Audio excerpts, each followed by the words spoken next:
Hi friends, welcome to my channel. అందరికీ good morning అండి. అలాగే వినాయక చవితి శుభాకాంక్షలు.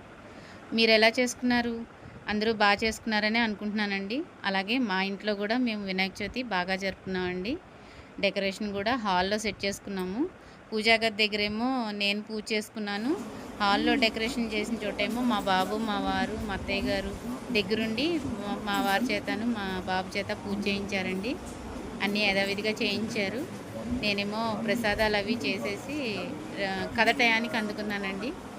అట్లనే ప్రసాదాలు వచ్చేసి చలిమిడి, వడపప్పు, పానకం అండి, కొబ్బరికాయ, ఆ తర్వాత ఉండ్రాళ్ళు, జిల్లేడికాయలు అని అంటారండి.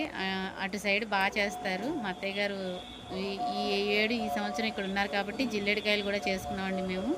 అట్లనే పరవాణం కూడా చేశానండి. ఏ పండుగైనా పరవాణం చేయడం నాకు బాగా అలవాటు, అందుకే పరవాణం కూడా చేశాను. అట్లే పులగన్నం నైవేద్యం పెట్టానండి. పొద్దున్నే మహానైవేద్యం అవ్వదు కాబట్టి పులగన్నం చేసేసి నైవేద్యం పెట్టాను మహానైవేద్యం కింద. అన్నీ కథ అంతా మొత్తం పూర్తయ్యేటప్పటికి ప్రసాదాలు కూడా మొత్తం రెడీ అయిపోయినాయండి. అన్నీ నైవేద్యం పెట్టేసి కథ అది వినేసి మా అత్తయ్య గారి చేత అక్షింతలు అవి వేయించుకున్నాం, కథ అక్షింతలు. అట్లనే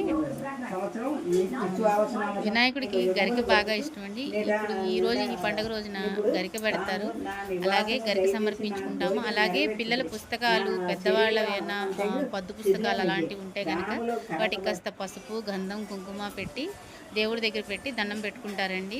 అలాగే పిల్లల చేత కుదిరితే 9 గుంజిళ్ళు లేకపోతే 5 గుంజిళ్ళు అయినా తప్పనిసరిగా తీయాలండి. మగవాళ్ళేమో సాష్టాంగ నమస్కారం పెట్టాలి, ఆడవాళ్ళేమో మోకాళ్ళ మీద దండం పెట్టుకోవాలండి. ఆడవాళ్ళు గుంజిళ్ళు తీయకూడదండి, ఓన్లీ మిటికిలు మటుకే వేసుకోవాలి. ఆడవాళ్ళు గుంజిళ్ళు అసలు తీయకూడదండి. అదండి.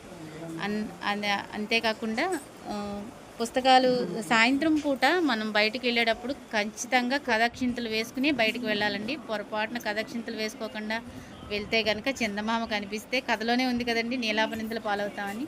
అందుకే సాయంత్రం అందరూ పందిళ్ళ దగ్గరికి వెళ్ళేటప్పుడు కథాక్షింతలు కంపల్సరిగా వేసుకోండి. థ్యాంక్ యూ అండి. ఈ వీడియో నచ్చితే like, share, subscribe. Thank you for watching my video.